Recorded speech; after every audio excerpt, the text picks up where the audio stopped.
Card নাই তো access নাই। একজন ঢাকা বিশ্ববিদ্যালয়ের শিক্ষার্থীর মানি ব্যাগেই টাকা থাকে না আইডি কার্ড থাকে? One card access to all service system.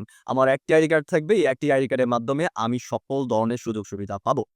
তো সেই ঢাকা বিশ্ববিদ্যালয়ের ছাত্র হিসেবে আপনার কয়টি পরিচয়পত্র থাকা প্রয়োজন? ৫ টি, ১০ টি, ১৫ টি না ২০ টি?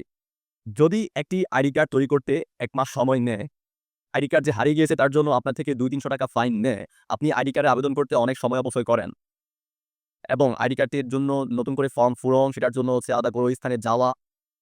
এরকম করতে ধরেন আপনি একটা আইডি কার্ড তৈরি করতে ১ মাস সময় করে নিয়েছেন। আপনার ১২ টি আইডি কার্ড প্রতি মাসে ১ টি করে হারিয়ে গিয়েছে। সো এই বিবেচনায় যদি আমরা নিই তাহলে আপনার ৪ বছর পুরোটা সময় যাবে একেকটি আইডি কার্ড তৈরি করতে।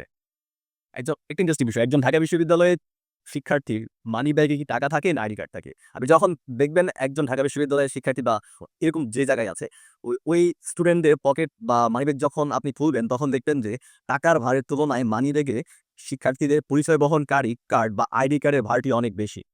ইভেন ৪-৫ গুণের চেয়েও বেশি।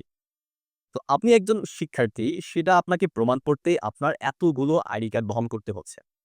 ঢাকা বিশ্ববিদ্যালয়ে জুলাই পরবর্তী যে রেভুলেশন হয়েছে, জুলাইয়ের যে রেভুলেশন এর পরবর্তীতে বিশ্ববিদ্যালয় পর্যায়ে এক ধরনের বিশাল চেঞ্জ আনতে চেয়েছে এবং সেই অনুযায়ী একটি কথা কানে ভাসছিল সবার যে one card access to all service system.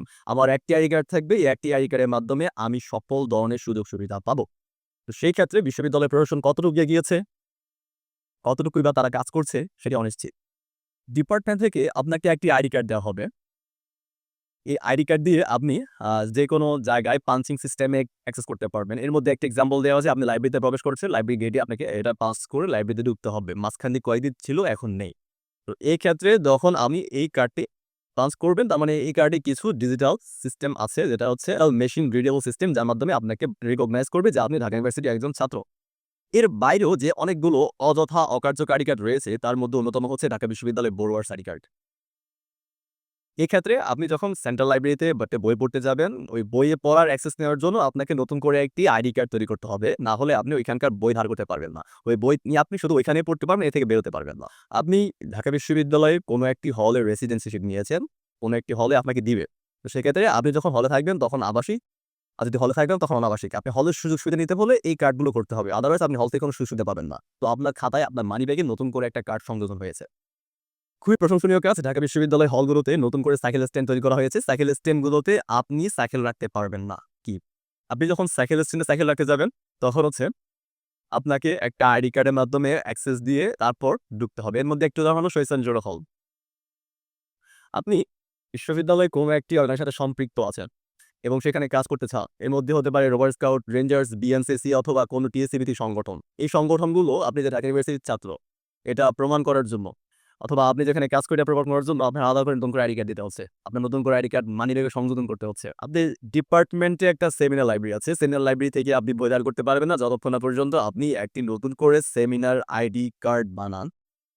এর পরবর্তীতে হচ্ছে হলে যখন আপনি নতুন করে আ হল কার্ড তৈরি করতে যাবেন, তখন হচ্ছে আপনাকে বিশ্ববিদ্যালয়ের লাইব্রেরি কার্ড একটি দেওয়া হবে, যেটা হচ্ছে ইউনিভার্সিটি লাইব্রেরি কার্ড। এটার মাধ্যমে আপনি ইউনিভার্সিটির যেকোনো লাইব্রেরি থেকে আপনি বই ধার করতে পারবেন। ধার বলতে শুধু ওইখানেই পড়তে পারবেন, নিয়ে আসতে পারবেন না। এর পরবর্তী হচ্ছে আপনি হলে লাইব্রেরি ইউজ করবেন, হলে সেমিনার লাইব্রেরি বলি, হলের লাইব্রেরি বলি। ওই হলে হচ্ছে আপনাকে যখন বই ধার করতে যাচ্ছেন, ওইখানেও একটা নতুন করে আইডি কার্ড আপনার মানিব্যাগে সংযোজন হচ্ছে। আপনি পরীক্ষা দিতে যাচ্ছেন।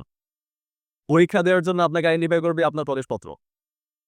সেই প্রাচীনকাল থেকেই আপনি যখন পরীক্ষা হলে ঢুকছেন, সেক্ষেত্রে আপনাকে প্রবেশপত্রটি বহন করতে হবে।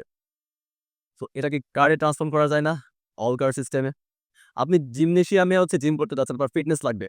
ফিটনেস যখন করতে যাচ্ছেন, আপনি গিয়ে শুনছেন আপনাকে হচ্ছে নতুন করে টাকা দিয়ে আবেদন করতে হবে, নতুন করে কার্ড বানাতে হবে। সো আপনি ফিটনেস থেকে মাথা ঝুলছে, এত ঝামেলা কি দিবি? আমি ফিটনেস করব না। সো আপনি আবার স্বাস্থ্যবাদী করছেন শুধু কার্ড একটা না করার কারণে। সো আপনাকে নতুন যদি কার্ড করেন, আপনার মানিব্যাগে নতুন কার্ড আপনাকে বহন করতে হবে, আপনার মানিব্যাগ ভারী হবে। এরপর আপনি সুইমিং করতে চান। আপনি হচ্ছে সুইমিং করতে যাবেন। সুইমিং এর ক্ষেত্রে আপনাকে নতুন করে আইডি কার্ড করতে হবে সুইমিং এর অ্যাক্সেস নেওয়ার জন্য। আপনি যে ইউনিভার্সিটির প্রপার্টিজ ইউজ করছেন, ইউনিভার্সিটি আইডি কার্ডের ক্ষেত্রে কোনো সাপোর্টের বিষয় না। আপনাকে অবশ্যই নতুন করে একটা আইডি কার্ড সংযোজন করতে হবে আপনার মানিব্যাগে। তো আপনার মানিব্যাগের ওজন ভারী হচ্ছে বরাবর। তো যখন এই বিবেচনা আমরা চিন্তা করি এতগুলো আইডি কার্ড স্টুডেন্ট কিভাবে এফোর্ড করেন? কিভাবে হচ্ছে এতগুলো হচ্ছে ক্যারি করতে পারে? It's kind of philosophical question. আপনি ঢাকা বিশ্ববিদ্যালয়ে করছেন। ঢাকা বিশ্ববিদ্যালয়ে একটি আন্তর্জাতিক মর্যাদায় উপনীত করতে চাচ্ছেন। কিন্তু যখন আপনি দেখছেন ঢাকা বিশ্ববিদ্যালয়ে এইসব ব্যারিয়ারের কারণে আপনার সময়ে পড়াশোনার পেছনে ব্যয় না করে আপনি ব্যয় করছেন কোথায়?